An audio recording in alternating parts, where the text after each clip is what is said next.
FRT-6 is the Fernandes brand name, and this one's kind of a reinvention of the FRT-2 in that it had the string-through model, and there actually are some similarities, and this came out in 1985.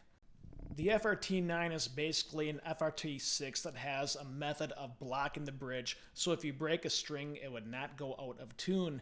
Otherwise, they're exactly the same. I guess they had like this plastic thing that go in underneath that actually bolted to the body, and you'd move the whammy bar, which had this like triangle thing that went to the side and locked it into place.